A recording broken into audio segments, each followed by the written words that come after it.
तो दोस्तों स्वागत है आपका फिर से हमारे एक और एक्सप्लेनेशन वीडियो में। तो आज की इस वीडियो में हम बात करेंगे जुजुत्सु काइसन सीजन 1 के एपिसोड 4 के बारे में।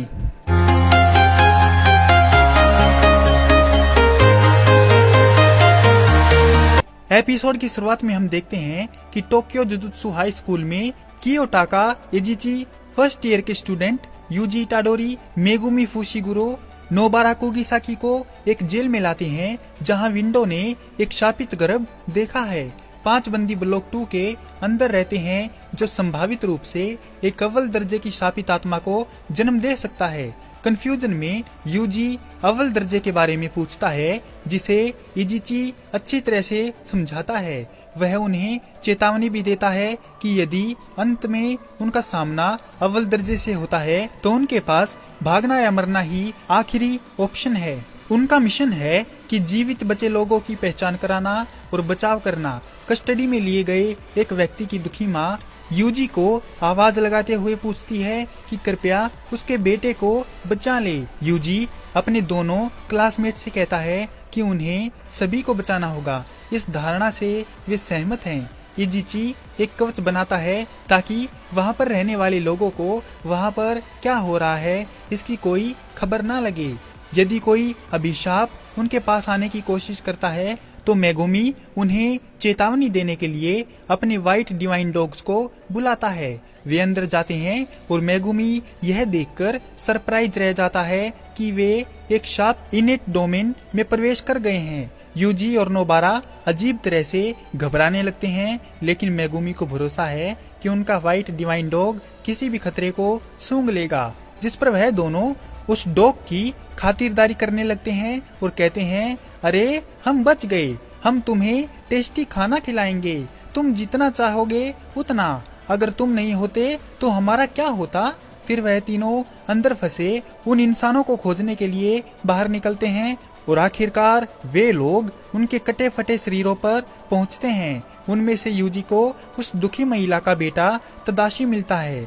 वह उसके शरीर को बाहर ले जाकर उसकी माँ को सौंपना चाहता है ताकि उसकी माँ को यकीन हो जाए कि उसकी मृत्यु हो चुकी है, लेकिन ऐसा करने से मेगुमी ने मना कर दिया। मेगुमी कहता है कि तदाशी इस किशोर कस्टडी जेल में एक बंदी है क्योंकि उसने लाइसेंस के साथ ड्राइविंग करते हुए अपने दूसरे अपराध में एक छोटी लड़की को मारा था। उसने यह स्वीकार भी किया था। यूजी इस बात पर अड़ा हुआ है कि वह लोगों को उचित मौत देने के लिए खुद उनको रास्ता दिखाएगा, लेकिन मेगुमी ने यह सवाल भी उसके सामने रखा कि जब कोई व्यक्ति जिसे उसने बचाया है वह किसी और निर्दोष को चोट पहुंचाता है तो क्या होता है। यूजी ने इसका विरोध करते हुए पूछा कि ऐसा क्यों है कि मेगुमी ने उसे फर्स्ट टाइम उस जगह पर क्यों बचाया।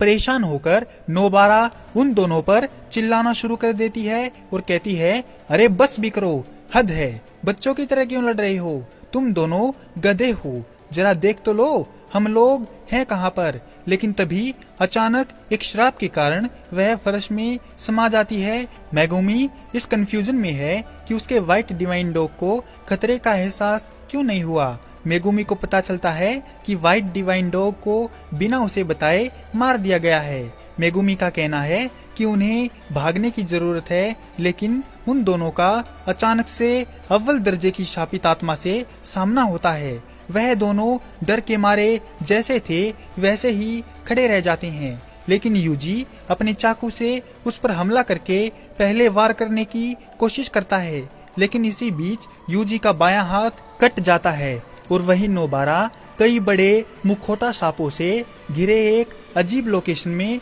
फंस गई है। यूजी ने सुकुना से मदद मांगने की कोशिश की और वह उससे कहता है कि सुकुना तुम्हें बाहर आना ही होगा, अगर इसने मुझे मार दिया तो समझो तुम्हारा भी खेल खत्म।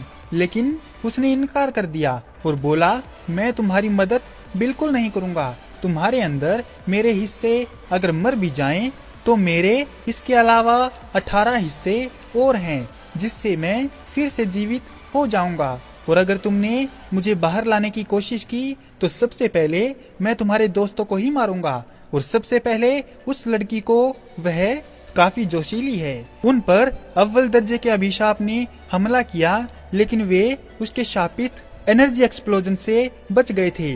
मेगुमी उसकी शक्ति से हैरान था। यूजी ने उसे बाहर निकाला और उसे नोबारा को खोजने के लिए कहा। मेगुमी नियो का उपयोग करके उस जगह से भाग जाता है और सोचता है कि नोबारा को खोजने से पहले उसके किसी भी क्लासमेट की डेथ ना हो जाए। मेगुमी अपने ब्लैक डिवाइन डॉग के साथ उसे ढूंढने के लिए दौड़ पड़ा। शापित एनर्जी का इस्तेमाल करने के बारे में किसी भी जानकारी के बिना यूजी को अपने दुश्मन के शापित ऊर्जा के हमले से क्रूरतापूर्वक बहुत ही बुरी तरह से पीटा जाता है। यूजी शाप से आने वाली ऊर्जा की ताकत को रोकने की कोशिश करता है, लेकिन वह इमोशनली और फिजिकली रूप से बहुत कमजोर है। मेगुमी शाप से भस्म होने से ठीक पहले नोबारा को बचाने की कोशिश करता है। उसी समय यूजी को एहसास होता है कि उसकी उचित मृत्यु नहीं हो सकती और वह रोना शुरू कर देता है, क्योंकि उसे एहसास होता है कि वह यही मरने वाला है। हालांकि इससे उसे यह एहसास करने में मदद मिलती है कि उसे अपनी नेगेटिव इमोशन को अपनी मुट्ठी में रखना चाहिए। वह शापित ऊर्जा से भरी मुट्ठी के साथ आगे बढ़ता है और अपने दुश्मन पर पलटवार करने की कोशिश करता है। अव्वल दर्जे की चीज यूजी के मुक्के को आसानी से पकड़ लेती है, लेकिन वह मेगुमी को नोबारा के साथ भागने, उन्हें वहां से निकलने के लिए काफी समय दे देता है। वहां से निकलने के बाद ब्लैक डिवाइन डॉग रोर करता है, जिससे यूजी को सिग्नल मिलता है कि वह सुकुना को सुरक्षित रूप से बाहर ला सकता है। अब सुकुना कुछ नहीं कर सकता, क्योंकि अब वह दोनों बाहर निकल चुके थे, तो सुकुना उसका कुछ नहीं बिगाड़ सकता था। सुकुना यूजी के शरीर पर कंट्रोल कर लेता है और कहता है कि इस लड़के से मैं परेशान हो गया हूँ। वह सिचुएशन को पहले जैसी करने की कोशिश करता है और वह उससे कहता है कि तुम मेरे साथ चलो, लेकिन अव्वल दर्जे की चीज सुकुना के साथ काम करने से इनकार कर देती है और उस पर हमला कर देती है। सुकुना ने आसानी से शाप के हमले को टाल दिया, जबकि गलती से यूजी के बाएं हाथ को रीजनरेट कर दिया। उसका मानना है कि अभिशाप को अपने असली स्थान से दूर नहीं जाना चाहिए, इसीलिए उसके साथ काम करने के बजाय उसने मृत्यु को चुना है। सुकुना आसानी से शापित आत्मा पर काबू कर लेता है, जबकि मेगुमी नोबारा को इजिची के साथ भेज देता है। मेगुमी ने इजिची से पहले दर्जे वाले जादूगर को भेजने के लिए कहा, जबकि वह यूजी से निपटने के लिए बाहर रहता है।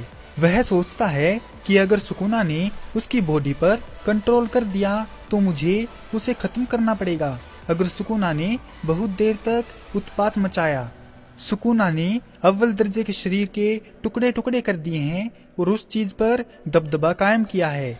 उसे इस बात पर बेइज्जती महसूस होती है कि उन्हें एक ही रैंक का माना जाता है। अभिशाप अपने आप को रीजनरेट कर देता है, लेकिन सुकुना उसे खुद पर गर्व करने के किसी भी विचार को समाप्त करने में तत्पर है। वह श्राप और यूजी दोनों को दिखाने का फैसला करता है कि असली जुजुत्सु क्या है, और वह अपनी डोमेन शक्ति मेलवोलेंट श्राइन को एक्टिवेट कर देता है और देखते ही देखते यह तुरंत ही शाप को टुकड़ों में काट देता है, जिससे सुकुना को वह उंगली वापस मिल जाती है जिसने सबसे पहले शापित गर्भ को जन्म दिया था। उंगली मिलने के बाद सुकुना कहता है कि खेल खत्म हुआ। अबे ओए गधे, अब तुझे बाहर आना है तो आ जा। लेकिन यूजी उसकी बॉडी पर कोई कंट्रोल नहीं पाता, तो वह एक शैतानी मुस्कुराहट दे देता है, यह जानते हुए कि यूजी अपने शरीर पर कंट्रोल पाने के लिए वापस नहीं आ रहा है। इसके अगले सीन में इजिची फोन पर बात करते समय झुक जाता है, जिससे यूजी और नोबारा कंफ्यूज हो जाते हैं। यूजी ने बताया कि वह ऐसा मैं फोन पर हूँ कि फीलिंग से बीमार होने के कारण करता है। नोबारा समझती है कि वह किस बारे में बात कर रहा है और बताती है कि कैसे बाल काटने के दौरान उसकी गर्दन पर कई बार चोट लगी।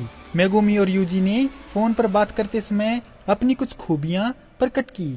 इससे पहले कि इजिची फर्स्ट ईयर के स्टूडेंट से पूछता है कि क्या वे अपने एक कंधे पर फोन रखकर कॉल पर रह सकते हैं, यूजी और मेगुमी दिखाते हैं कि वे ऐसा कर सकते हैं, लेकिन जब नोबारा कोशिश करती है तो वह अपना फोन गिरा देती है, जिससे जमीन से टकराने पर उसकी स्क्रीन टूट जाती है। इसी के साथ यह एपिसोड यहीं पर खत्म हो जाता है। तो दोस्तों, कैसी लगी आपको जुजुत्सु काइसन सीजन 1 के एपिसोड 4 की ये एक्सप्लेनेशन वीडियो? अगर आपको यह वीडियो पसंद आई हो तो इस वीडियो को लाइक और हमारे चैनल को सब्सक्राइब जरूर करें।